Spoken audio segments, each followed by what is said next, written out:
I've been doing this E3 thing for years and years now, and I'm good at catching the after E3 interviews and specific things and what it means to Xbox and what it just means to gamers in general.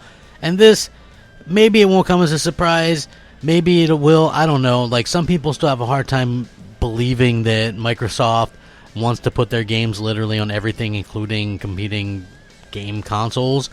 But it should be pretty clear, despite a little bit of PR movement, almost like Phil Spencer's doing an interview himself. But Matt Booty, who was the head of Xbox Game Studios, did an interview with Eurogamer, which I will link, and had some interesting stuff to talk about in terms of what they do with their games. So I'll read this a little bit and show you exactly what I'm talking about. Eurogamer asks, you also have a software business which releases games for other platforms, rival platforms. How will that change? Matt Booty says that decision comes down to what the player expectation. How do we deliver what fans and players are expecting? We're not going to go in and dictate a certain game go to a certain group or a certain platform. It's where we can find those players. So today we saw Microsoft Flight Simulator. There's a huge process we go through to decide what gets in the show, and you can imagine we start with more than we end up with. And Eurogamer says you had Fable and you took it out, and Matt Booty responds, laughs. We decided it would be a good statement to have Flight Simulator in there because it's a game with deep connections to Microsoft's roots. The first game we ever published, it makes a statement, but you could say it's a PC thing. The folks who get into them buy specialized joysticks, throttles, multi-monitor setups. They're some of the most passionate about building rigs. But at the same time, we're also going to bring the game to Xbox consoles. Why? Because people want to play it on Xbox, and we'll figure out a way to make it work. So platforms, even competing ones, comes down to us following the players and seeing where they want the content. Eurogamer says, so you're saying if there's enough Halo fans who own a PlayStation, ... Matt Booty, well, I can't speak for Sony, but I can point to the work we've done on Minecraft. We've kept it at a pace so Minecraft on Xbox and PlayStation. Neither lags behind the other. Our relationship with Sony as it relates to Minecraft is very healthy. It's fantastic. Nintendo is quite literally just across the street from us in Redmond, and Minecraft has done great on Switch.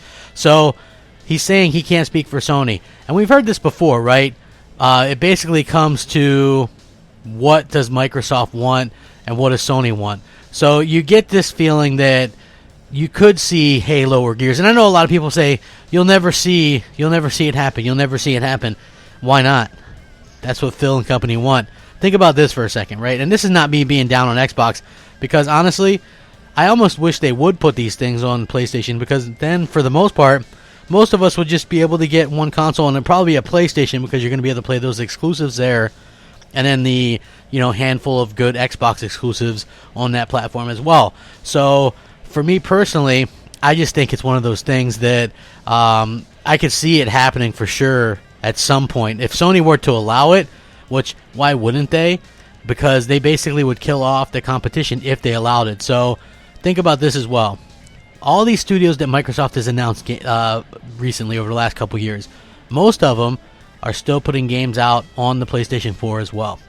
Microsoft, in fact, bought the publishing rights to Psychonauts 2, meaning they could stop the publishing on PS4, but chose to publish it on PS4 anyway. So literally, they're making these games and publishing them on PlayStation 4 as well, and using the guise of, well, it was already, the deal was in motion, but they bought the deal out for Psychonauts 2 and still chose to publish that on PS4. So that just goes to show you their mindset. They definitely want to put stuff everywhere. Even Minecraft